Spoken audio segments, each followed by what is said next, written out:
du warst schon da.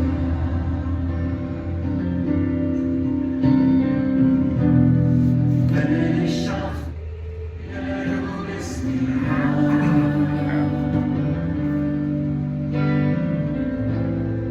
was ich auch denke, du weißt es schon.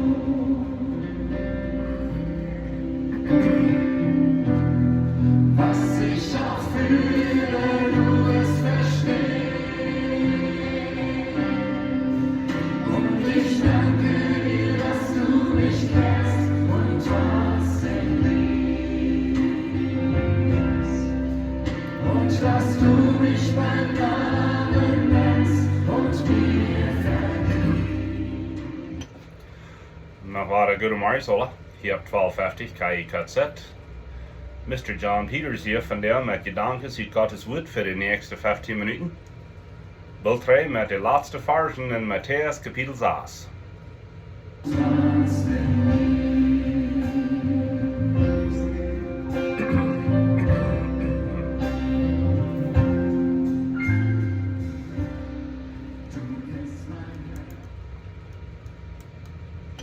En nog waren goedemorgen alle. We zijn dankzij veranstalten hier naar deze gedanken uit Gottes woord. We gaan daar in Matthäusbrief, geschreven van de apostel Matthäus.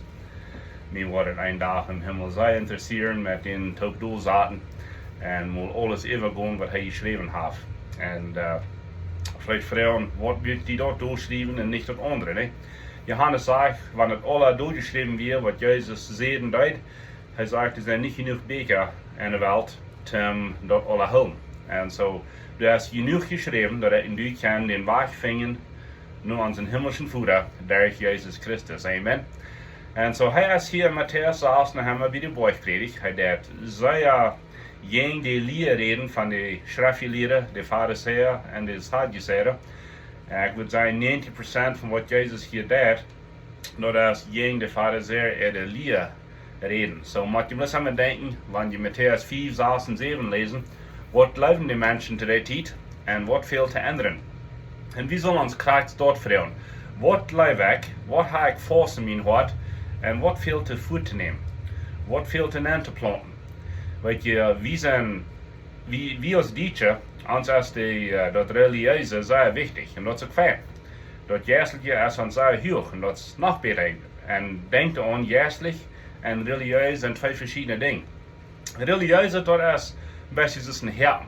Ik naam het herten een versherten. Je weet wel een versherten zich rondbeen daar, dan heeft hij nog kleine herkertjes. En wanneer je in de huid bent, is dat zeer zwaar in de ruit te krijgen. Dat is religieus. Nog een woord voor religieus, dat is achtet. Nog een woord daarvoor is, zoals wie je leert zijn.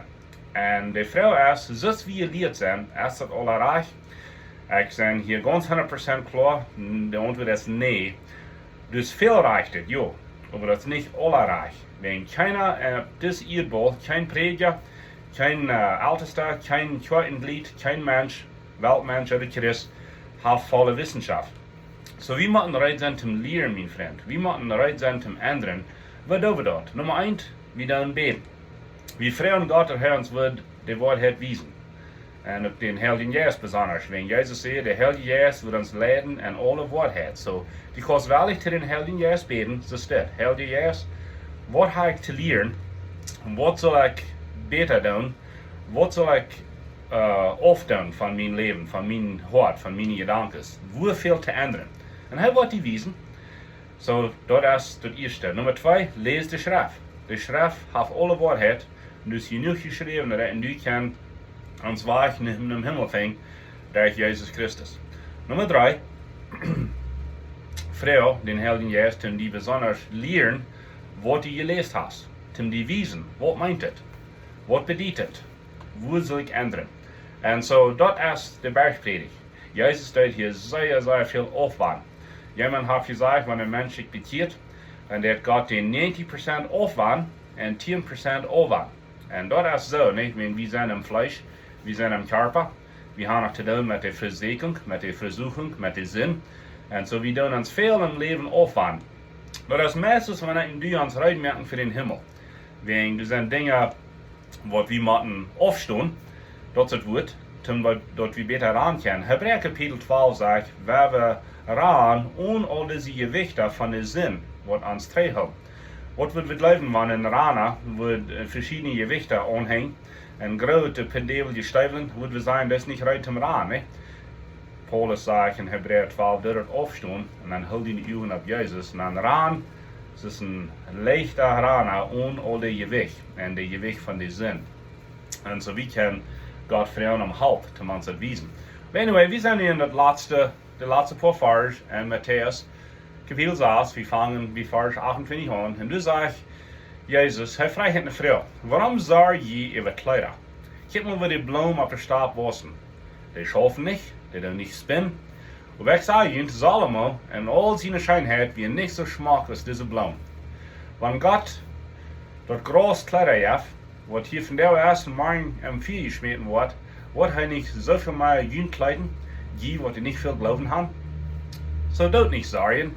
En vrouwen, wat wil we eten, wat wil we drinken, wat zullen we ons aankleiden. De heiden, die raden deze ding, en die hemelse voeder weet, dat je te veel. Maar kijkt naar zijn rijk, naar zijn rijkheid, dan wordt dit andere alle gegeven worden. Zo zorg niet om morgen, want morgen wordt zich zelfs bezorgen. Iedere dag heeft je genoeg van zijn ene troubles, dat is Gottes woord. Ik lees zeggen wat Jezus hier denken houden dat. Ik en du zijn je neigt te zorgen. Ik en du zijn je neigt te woord, dus even dit woord worryen, ne? We worryen over alles. We zorgen. We merken ons het schwer. Hoeveel van ons draaien daarna een bad handen trein en kunnen niet zo raar sluiten.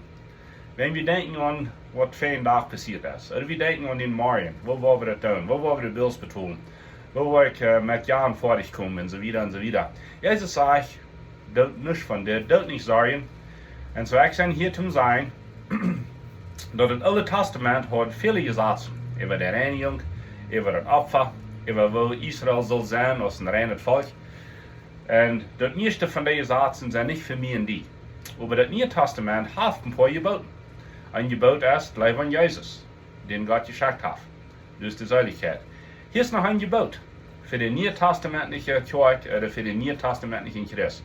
Dit gebod zegt in Philippa kapitel 4 vers 6, zorg het niks, doe niet zorgen, sondern über en alle dingen met gebed, met vleien, laat je danken voor God kunt worden. So hier ist ein Gebot. Wir sollen nicht sorgen. So wenn ich und du sorgen, und wir merken uns das schwer mit irgendwas, dann müssen wir Buße tun. Dann müssen wir bekennen, wir haben gesündigt. Und was haben wir getan mit Sorgen? Wir haben wollt Gott seine Arbeit tun. Und Gott weiß sich mit alles. Weißt du, was mir fertig hält? Danach rückkommen, nicht die Stierntjes kicken. Oder tidig morgens aufstehen, kicken, wo die Sonne abgeht. Viele von ihnen sind noch eher dort ab. Oder am Subis kicken, wo die Sonne untergeht. En bloß den Erdball studieren, die Stierntjes, der Himmel. Und dann wollte ich gelooten, wenn Gott hat das alle gemerkt. Dus nicht ein Wort an das andere dann kracht. Der Erdball, der verdreht sich gleich, der wird immer kracht, wenn das Sommer ist, und Herbstzeit, und Frühlingszeit und so weiter. Der wird kracht, wenn die Sonne abkommt, und wenn das untergeht. Gott hat das so gemerkt. Und dann sind ich ruhig, wenn der Gott, was das alle gemerkt hat, der wird sich mit meinen Troubles auch weiten. Jemand, de Schrift redt van, schmied je Sorgen op aan. Petrus schrift en zegt, schmied je Sorgen op God nap, zo te zeggen. In andere woorden, merk ons maar een beeld. We brengen ons karf vol Sorgen, en dan schmieden we die voor God in de feiten en zeggen we, dit zijn dienen. Wenn Gott hat gesagt, wir sollen nicht sorgen. Jesus sagt, wir sollen nicht sorgen über Kleider, über Eten, über was wir trinken. Er sagt, die Herden, die gehen dort, die tragen dort. Die Herden sind besorgt, was sie sich von antreiben. Wegen Eten und so weiter. Aber Jesus sagt hier, aber habt ihr beruht. Kijk naar het himmlische Reich. Trachtet am ersten nach dem Reiche Gottes und seine Gerechtigkeit, so wird euch solches alles zufallen. Hier ist der Rot für Worrien, für Sorgen. Kijk naar Gott sein Reich, naar seine Gerechtigkeit, dann sagt Gott, da wird das andere alle schaffen. Das muss du das glauben. Wer naar Gott kijkt, wer Gott Nummer 1 hat, das andere wird alle topvollen so zu sein. Das wird alle in seinen Platz fallen. So, das ist, was ich sagen will. So, Jesus sagt, doet nicht sorgen, maar wat selber? Wir sollen naar Gott sein Recht tragen. Er sagt, doet nicht worrien. Wenn wir worrien, dann probieren wir Gott seine Arbeit zu tun. Und die Schrift sagt, das sind So wanneer ik die trouwens gehoord heb met Sarjen, met worryen, dan hebben we bussen doen, we hebben onze zin bekaan, we hebben gezegd, God, ik ga je zinnig met worryen, met het leven, en ik ga wel die job doen. En God braucht keine help om zijn job te doen. Hij wil bloos 3 jaar nu voor je hand, wat zich op aanverloten. Abraham, der hat wat geduld. En vierten, de oorzaak waarom ik die Sarjen is, we hebben wat geduld. We hebben wat geduld om te leren, dat dingen worden in plaats vallen. Abraham had niet geduld om 10 jaar wachten met zijn Isaac. So hij ging God voorop, en dan had hij een verbindschap met ihre kerkje, dan hadden zij tot een kind, en dat was Ishmael. En Ishmael wil niet God zien wel. Abraham wil God voorop geraakt, Abraham had geworried, hij wil God helpen. En dat geeft plus troubles in de familie, en de trouble is van daar nog tussen de Arabische landen en tussen Israël. Dat is beides Abraham zijn toekomstschap. So wat doen we waar we worryen, waar we God voorop gaan, wie dan zin je? Ik leg voor een farmer om te mij zeggen, deze farmer. En dat wie een grote farmer. Hij zei, wanneer hij is alles gedaan had wat hij kon als een farmer. Wanneer hij is gepleegd had, gewässert had, gefertilized had, en had het zo in de Ierden, hij zei, dan worried hij niet meer, want nu had hij zijn part gedaan, dat eeuwig weer op te God. Dat is een goede weg om akeren, niet zo? Ik heb mijn part gedaan, dat eeuwig is nu uit mijn hang. En ik maak me dat ik verder denken helpen, de arbeid wat ik doe in de office met papierarbeid. Ik kan het uitmerken, ik kan mijn baas doen. Wanneer ik dat eens afgeschickt heb, dat is niet meer in mijn hang, niet zo. So ik doe niet maar sloep verleren over dat. Ik weet het maar, maar ik heb bussen gedaan over dat. So du hast een gebod im Nieuwen Testament. Philippa 4:6 sagt, zorg het niks. Petrus sagt, schmied het in Gott zijn hang. Wat doen we, wanneer we Sarjen, wanneer we worryen? We haben gesündigt.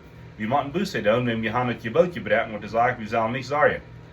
So, wenn wir Gott dort in Gott seine Hänge loten, wenn wir loten sind, wenn du danach nicht schlucken kannst, vielleicht sollst du wegen ein paar Bibelverse, wenn ich lernen, kriegst du Philippa 4:6 und Hebräer 12:1-2 und so weiter. Das sind viele gute Versen, wo Gott sagt, ich will mich mit das weiten. Dieser Vers, Matthäus 28, der 34, der will ich auswendig lernen, besonders Vers 33. Matthäus 6:33. Trachtet am ersten nach dem Reiche Gottes und seine Gerechtigkeit, so wird euch solches alles zufallen. Du dort auswendig lernen. Na, wenn ihr nicht schlucken kannst, dreh das Vers in den Kopf durch. Du duip Lauf holen und duip Lauf rütloten. Man sagt zu Gott, dit ist in deine Hänge. Ich will schlucken. Jeft mich schluck. Das ist mein Wunsch, mein Gebet für dich. Musst du Fan schlucken können, musst du die Fan vererben können. Wegen die hast du gelehrt, die Sarjen und Gott seine Hänge zu loten. Amen. Amen. Muss Gott sein Wort sehen und von dir smart.